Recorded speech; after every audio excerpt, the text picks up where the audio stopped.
अच्छे हमारे साथ हैं आकिद साहिब। जी भाई। हेलो, अस्सलाम वालेकुम मुफ्ती साहब। वालेकुम अस्सलाम वरहमतुल्लाहि वबरकातुह।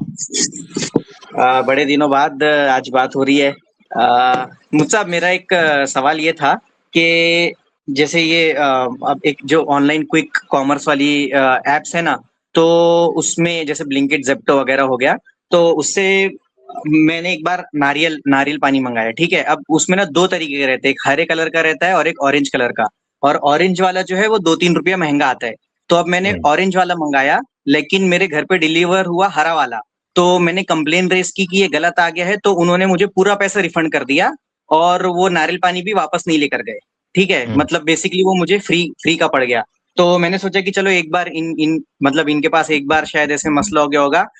अगली बार मैंने फिर मँगाया ऑरेंज वाला, और दोबारा ऐसा ही हुआ कि मुझे हरा वाला आया, मैंने कंप्लेन रेज़ की, तो उन्होंने फिर मुझे पैसा वापस कर दिया और नारियल पानी दोबारा फ्री हो गया। अब तीसरी बार मैंने फिर से मँगाया, तो तीसरी बार भी सेम चीज़ हुई, और जब तीसरी बार मैंने कंप्लेंट रेज़ की, तो मैंने उनको बोला कि मुझे पैसे वापस नहीं चाहिए, लेकिन आप या तो ये ऑरेंज वाले को हटा दो, या तो वो अगर स्टॉक में नहीं है तो आप उसको लिस्ट मत करो। तो उन्होंने फिर भी पैसे वापस कर दिए।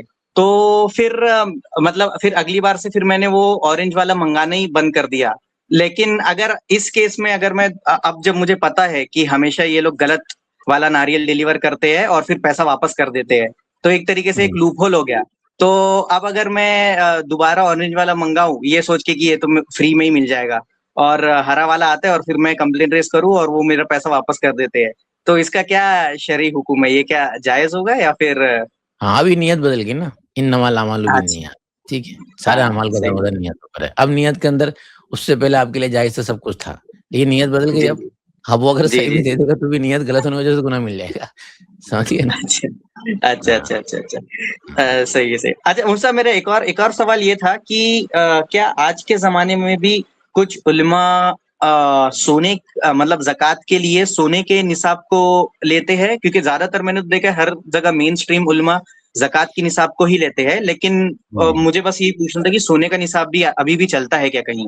बिल्कुल चलता है और हम उसी के कायल भी हैं, ठीक है? इस वक़्त खालिद सैफुल्लाह रहमानी उसी के कायल हैं और बाकायदा हमारी फ़िक़्ह अकेडमी के अंदर मुहाज़रे हो रखे हैं और उस मुहाज़रे के अंदर एक बड़ी, जैसे कि आपने कहा कि मेजॉरिटी, मेनस्ट्रीम तो नहीं कहेंगे, मेजॉरिटी कहेंगे अच्छी खासी, वो इस तरफ है कि हमें सिल्वर को अपना स्टैंडर्ड बनाना चाहिए। हम भी स्टैंडर्ड बनाने के अंदर पहले यही कहते हैं कि इसमें फ़ायदा ज़्यादा हो लोगों का। सबसे हुँ, बड़ी हुँ। दलील ये है कि अनफ़ा लिल फ़ुक़रा हो, लोगों को ज़्यादा फ़ायदा होता है और जल्दी ज़कात हो जाती है।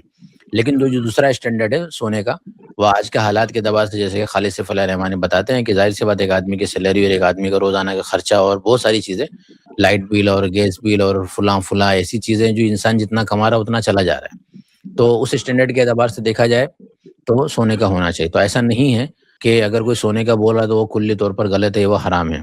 वो स्टैंडर्ड भी काबिल कबूल है। शरीयत के 2 स्टैंडर्ड है, सिल्वर और गोल्ड है। तो इस वक़्त भी अ, गोल्ड के ऊपर भी अमल किया जा सकता है। अच्छा, अच्छा, अच्छा।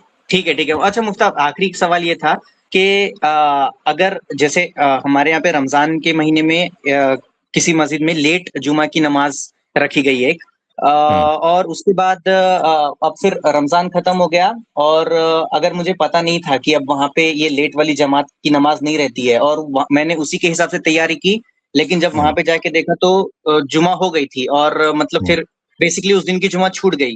तो हुँ। फिर ऐसे मतलब ऐसे केस में फिर हमको गुनाह मिलेगा? हाँ, कोताही होगी, पता करना चाहिए था थोड़ा-सा पहले, ठीक है, बिल्कुल। थोड़ी-सी कोताही है ना अच्छा। हमारी इसमें, एक दर्जे में। जी। जी, अच्छा, और तो मुझसे जो मस्जिद, एक ही मस्जिद में जो जो ऐसे 2-2 या 3-3 जुमा की नमाज़ें होती है, एक डेढ़ बजे रहती है, एक हुँ, सवा 2 बजे रहती है, तो उसमें हुँ। लेट वाली नमाज़ पढ़ने में कोई कराहियत है? हाँ, मतलब ये है कि मुनासिब तो ये है कि एक ही नमाज़ होनी चाहिए, ठीक है? हमारे नज़दीक फ़िक़्ह हनफ़ी के अंदर ये है कि जमात खाने के अंदर एक ही नमाज़ हो, अगर वो नमाज़ हो रही हो तो। दूसरी नमाज़ अगर होनी है तो वो बाहर हो। हुँ, बाहर हुँ, का हुँ। मतलब है कि फिर वो जमात खाने से बाहर हो, ठीक?